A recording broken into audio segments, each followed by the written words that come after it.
Man, this is a beautiful church. From the bottom of my heart, again, if you help make this restoration project a success, thank you.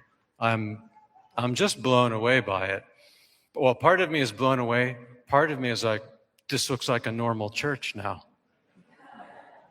which is kind of weird for America, but like most churches kind of look like this, all around the world. And our spiritual ancestors, they're coming from the old world, so they were bringing a part of what they knew, their home, here. And now it does look like it did for them. My hope here is that it would be an occasion for a deeper encounter with the reality that God is beautiful. That's why we do this.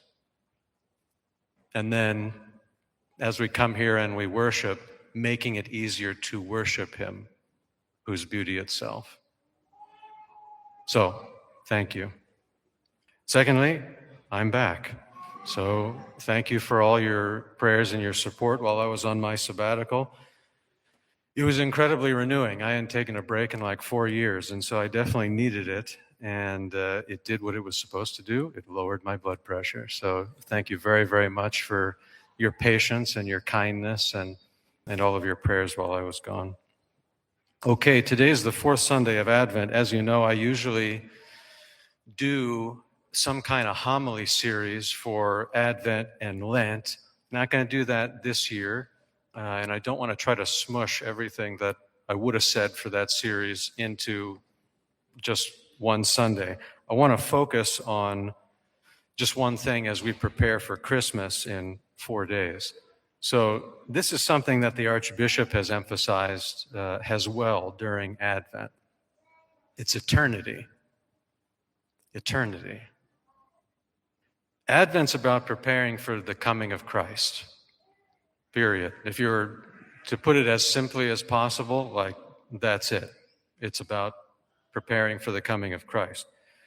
We're preparing our hearts to receive Jesus, who's already come to us 2 millennia ago, more deeply. So no matter where we are with Him, no matter where we are in our spiritual life, how close we are, we can always receive Him more deeply. Remember, this is the thing that makes heaven heaven. I remember when I was younger, I had this worry, this sort of like anxious existential fear about heaven because it was forever. And I just couldn't picture forever.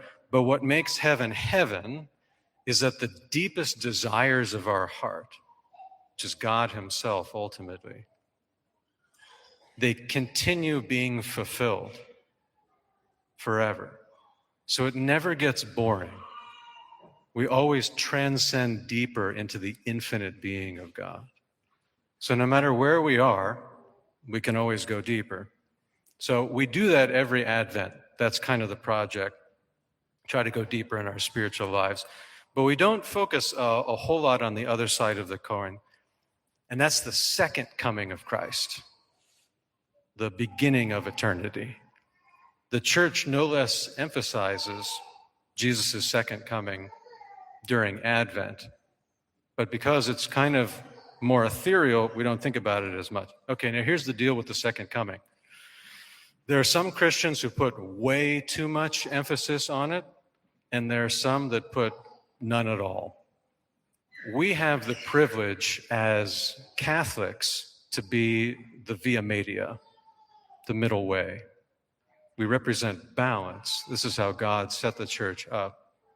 So when we think about the second coming, when we think about eternity, we think about it in a balanced way. So the question that is, when we look at the second coming, what does that mean?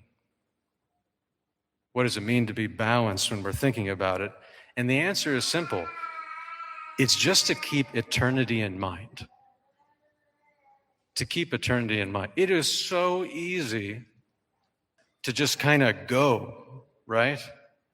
We got so much to do in the postmodern world.